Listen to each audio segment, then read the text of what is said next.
জান যাবে আসবে, এটা কোনো বিষয় না, কিন্তু বিষয় হলো আপনার জানটা কিভাবে গেল। মহান আল্লাহ বলছে সূরা তওবা আয়াত নাম্বার 111, আমি মুমিনদের জানকে ক্রয় করে কিনে, আমি মুমিনদের জানকে কিনে নিয়েছি কিসের বিনিময়ে? জান্নাতের বিনিময়ে। এখন আপনি কি মুমিন? আপনি যদি মুমিন হয়ে থাকেন তাহলে মহান আল্লাহ তাআলা আপনার জানকে কিনে নিয়েছেন, আর যদি মুমিন না হয়ে থাকেন তাহলে মহান আল্লাহ তাআলা আপনার জানকে ক্রয় করেনি, সুতরাং আপনি তাহলে মুমিন হতে পারলেন না। কত ভয়ঙ্কর কথা। এখন আপনি চিন্তা করুন, জান মাল বিক্রি করে যে মহান আল্লাহ যে আপনার কাছ থেকে জান ক্রয় করবে কিসের বিনিময়ে? জান্নাতের বিনিময়ে। এই যে ক্রয় করবে, এটা কোথায় ক্রয় করবে? বিক্রি করার জন্য কি লাগে? একটা বাজার লাগে। রসুন পেঁয়াজ কোথায় বিক্রি হয়? বাজারে বিক্রি হয়। এমনি মানুষের জানও আল্লাহ ক্রয় করে। কোথায় ক্রয় করে? জিহাদের ময়দানে ক্রয় করে। কেন ক্রয় করে? কারণ ওই জিহাদের ময়দানে মুমিনেরা নিজে মরে এবং অন্যকে মারে।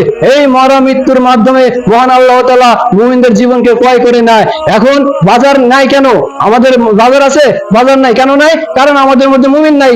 মুমিন, রসুন পেঁয়াজ যদি না থাকে তাহলে রসুন পেঁয়াজের কি বাজার হবে? হবে না। তাহলে মুমিন নাই, এই কারণে বাজার নাই। কেন মুমিন নাই? এখন মুমিন যদি আসে থাকে তাহলে অবশ্যই বাজার সৃষ্টি হবে। আপনি বুক খোলায় বলেন, এই রাষ্ট্রের মানুষ বুক ফেলে বলুক যে একমাত্র আল্লাহর বিধান ছাড়া অন্য কারো বিধান মানি না। দেখেন আমেরিকা এসে আপনার উপর বোম মারবে।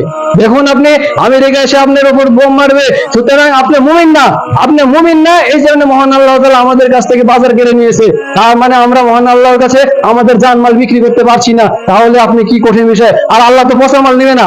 মুমিন যদি আপনি যদি উত্তম মুমিন না হন, আপনি বাজারে যা পচা রসুন কিনবেন না। তা আপনি যদি উত্তম মুমিন না হন তাহলে আপনার তো আল্লাহ তো আপনার কাছ থেকে মাল কিনবে না। এবং উক্ত আয়াতে আল্লাহ বলছে, তোমরা যে এই যে আমার জন্য জিহাদের ময়দানে নিজে মরছো এবং অন্যকে মারছো, এখন তোমরা মনে করতে পারো আমরা ঠকলাম কিনা।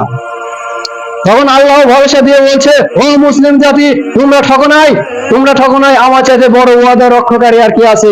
আমার চাইতে বড় ওয়াদা রক্ষাকারী আর কি আছে? সুতরাং তোমরা ঠকো নাই। তাহলে আপনি চিন্তা করুন, মহান আল্লাহ তাআলা আমাদেরকে এগুলো বুঝার তৌফিক দান করুক। মহান আল্লাহ তাআলা এগুলো আমাদের হৃদয়ে দৃঢ়ভাবে ধারণ করা জ্ঞান দান করুক এবং আমাদের জানগুলোকে মুমিন হিসেবে ক্রয় করুক, আমাদেরকে জান্নাতবাসী হিসেবে কবুল করুক, মুসলিম অবস্থায় মৃত্যু নসিব করুক। আমিন।